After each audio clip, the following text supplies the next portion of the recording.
हमारे महान सनातन धर्म का आधार है वेद। जी हाँ, आपने सही सुना, वेद। तो ये कोई आम पुस्तक नहीं है। ये ऋषि मुनियों, राजाओं या महान व्यक्तियों के द्वारा लिखे नहीं गए।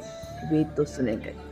सही सुना आपने, वेद सुने गए। और इसीलिए वेदों को कहा गया है श्रुति। श्रुति मतलब जो सुना गया, जो हमारे ऋषियों ने ब्रह्मांड से सुना, महसूस किया, उसे उन्होंने याद कर लिया। फिर आप कहेंगे अगर याद किया गया तो हम तक कैसे पहुंचा, आज भी वेदों का स्वरूप कैसे है? तो ऋषि और मुनियों की जो गुरु शिष्य परंपरा है, उनसे वेदों को पीढ़ी दर पीढ़ी आगे सिखाया गया। और इसीलिए आज तक वेदों के मंत्रोच्चारण, वेदों का स्वर, वेदों की हर चीज बिल्कुल वैसी की वैसी है जैसी शुरू में थी। उसके बाद हम बात करते हैं वेदों के प्रकार की। तो वेद तो मैंने कहा कि एक ऐसी किताब है जो जीवन का आनंद दे देगी आपको। या किताब कहना गलत होगा उसे, वो तो जीवन का आधार है। 4 वेद हैं हमारे मेन। सबसे पुराना और सबसे पहला वेद है ऋग्वेद। जी हाँ, सबसे पुराना और सबसे कहते हैं हमारे जीवन की सारी समस्याओं का हल आपको उस वेद के अंदर मिलेगा, जिसने जीवन के हर चीज़ को शक्ति के रूप में, ऊर्जा के रूप में ढाला है। उन्होंने अग्नि को ऊर्जा कहा, तो वायु को जीवन का संतुलन कहा। उसके बाद आता है हमारा यजुर्वेद। यजुर्वेद में अगर हम कहें कि जो ऋग्वेद है वो नियम है, आधार है, तो यजुर्वेद कार्य है।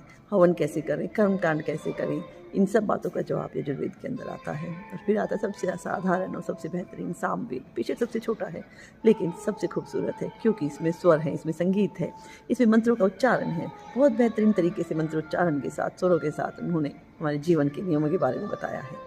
और फिर आता है आधुनिक वेद, अथर्ववेद, जो उसमें आम व्यक्ति का वेद है। वो आम व्यक्ति के जीवन के बारे में बताया गया है, अर्थशास्त्र के बारे में बताया गया है कि जीवन को कैसे जिए, कैसे चिकित्सा प्रणाली पे कार्य करें, जिनके बारे में डिटेल में मैं वीडियो बनाऊंगी।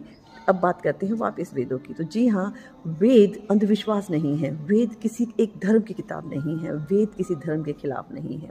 और वेद जबरन पढ़ने को नहीं कहते कभी भी कि मुझे पढ़ो जाओ। वेद सिर्फ कहते हैं कि मुझे सुनो, मुझे समझो, मुझे याद मत करो, लेकिन मुझे महसूस करो, अपने जीवन में मुझे ढालो।